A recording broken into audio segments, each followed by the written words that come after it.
In the late 20th century, one name echoed across the world: Pablo Emilio Escobar, a man who rose from poverty to become the wealthiest criminal in history, a man who built an empire with cocaine, violence, fear, and a twisted form of loyalty. This is the true story of Pablo Escobar, his rise, his terror, and his brutal downfall.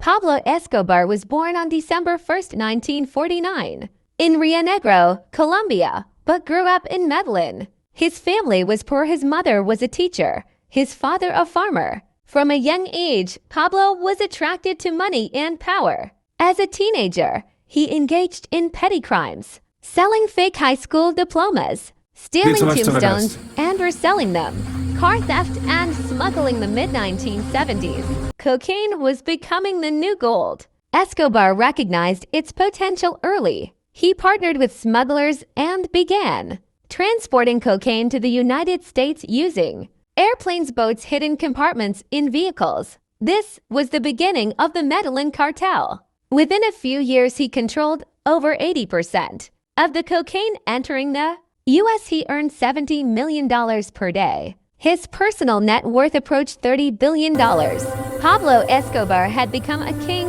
In the early 1980s, Escobar turned Medellín into the world's cocaine capital.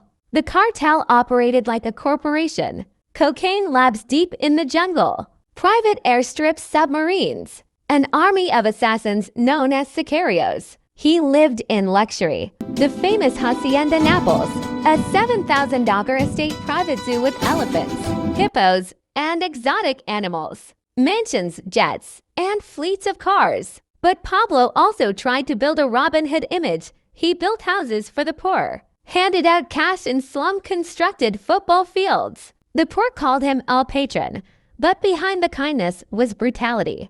Anyone who opposed him was eliminated. Escobar entered politics in 1982 and became an alternate congressman. But his political dream exploded when journalists exposed his drug ties. Escobar declared war on the state. He introduced his infamous policy: plata o plomo, silver or lead, money or bullets. Judges, politicians, police officers, and journalists were assassinated.